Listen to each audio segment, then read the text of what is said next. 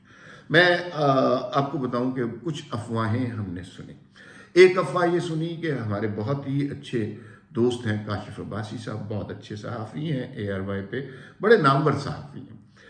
ان کے بارے میں اچانک ایک افواہ پھیل گئی کہ کاشف عباسی کو نکال دیا گیا ARY سے،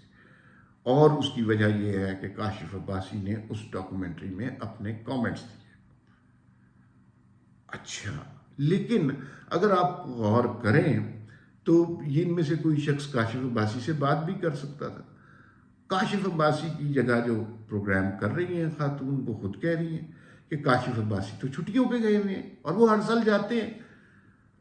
تو ان کی چھٹیوں کے بعد آئیں گے، جیسے کہ ہوتا ہے کہ میں ان کی جگہ پروگرام کر رہی ہوں اور وہ آئیں گے تو پروگرام دوبارہ ریزیوم ہو جائے گا اور کاشف عباسی صاحب دوبارہ پروگرام کر لیں گے۔ ایک اور صاحب ہیں ہمارے جاننے والے ہیں، خاور گمن صاحب، ان کے حوالے سے بھی یہی بات ہو رہی کہ وہ ملک چھوڑ گئے، بھاگ گئے، ان کے چھاپے پڑ رہے ہیں، نکال دیا گیا ہے ARY کے ساتھ، اور کوئی ایسی بات نہیں ہے، وہ بھی گھومنے پھرنے گئے ہوئے ہیں، چھٹیوں پر ہیں، ملک سے باہر ہیں، کوئی ایسے ظلم اور جبر کی کہانیاں ان کے خلاف نہیں چل رہی۔ لیکن چونکہ یہ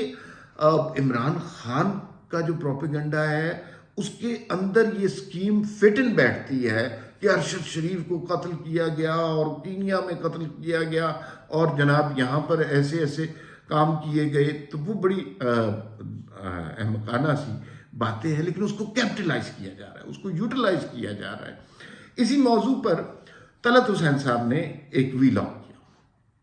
اور بہت ہی اچھا ویلاگ کیا۔ اس میں انہوں نے ایک دو باتیں بہت مزے کی جو میں ان کی اجازت سے تو نہیں لیکن ان کو کوٹ کر کے آپ کے ساتھ شیئر کرنا چاہتا ہوں۔ اس میں انہوں نے کہا اسٹیبلشمنٹ کے اوپر الزام لگایا کہ کینیا جیسے ملک کے اندر پتہ نہیں 500 میٹر کے فاصلے سے گولی ماری، ارشد شریف کا بھیجا اڑا دیا گیا، یہی چل رہی ہے نا، اور اس کے اندر فوج ساری شامل تھی۔ دوسری جانب یہ طلعت حسین صاحب نے ایگزامپل دی ہے، دوسری جانب صورتحال یہ ہے کہ ایک اور خبر بھی چلائی جا رہی ہے اسٹیبلشمنٹ کے حوالے سے کہ وزیر آباد میں عمران خان پر حملہ ہوا اور وہ جو قاتل تھا اس نے بندوق ایسے چلائی کہ وہ چھرے عمران خان کو لگے، لیکن اللہ کا شکر ہے عمران خان بال بال بچ گئے، اور وہ قاتل جو تھا وہ ذہنی توازن بھی اس کا ٹھیک نہیں تھا۔ یار ایک بات کریں نا،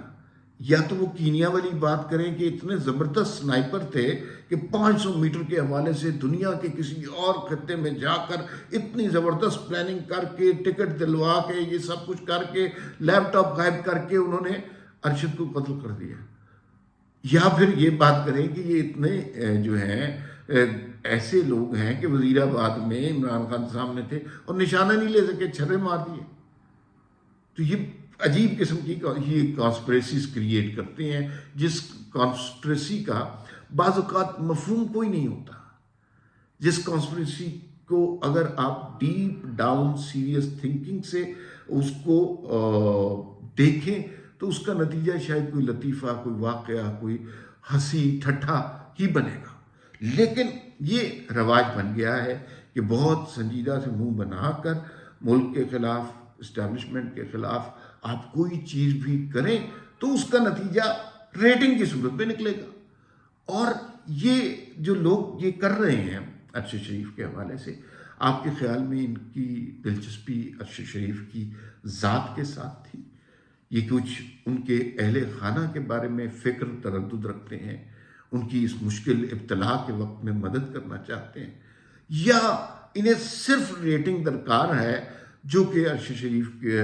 قتل کے حوالے سے انہونی سی سٹوریز بیان کرنے سے وہ حاصل ہوتی ہے؟ تو پھر یاد کیجئے کہ میں نے شروع میں ذکر کیا تھا کہ ایک صاحب تھے جو کہا کرتے تھے زلزلے کے دنوں میں کہ یہ آفت آئی ہے، یہ کمانے کا بہت بڑا ذریعہ ہے۔ تو ارشد شریف کے خاندان کے اوپر بھی ایک آفت آئی ہے، جتنا بڑا پہاڑ ان کے اوپر گرا ہے اس سے زیادہ دکھ تو کسی کو نہیں ہوا ہوگا۔ ارشد کی اہلیہ، بچے، والدہ، رشتہ دار، سب سے زیادہ ظلم تو ان کے ساتھ ہوا ہے، لیکن یہ یوٹیوبر ارشد شریف کی لاش کے اوپر، اس کے انتقال کے اوپر، اس کے قتل کے اوپر ریٹنگ پوائنٹس اکٹھے کر کے اپنی کمائیاں کر رہے ہیں، انہیں عرش شریف سے اور اس کے اوپر ہونے والے ظلم سے کوئی غرض نہیں ہے۔ فی الوقت اتنا ہی، پھر ملاقات ہوگی۔ اللہ حافظ۔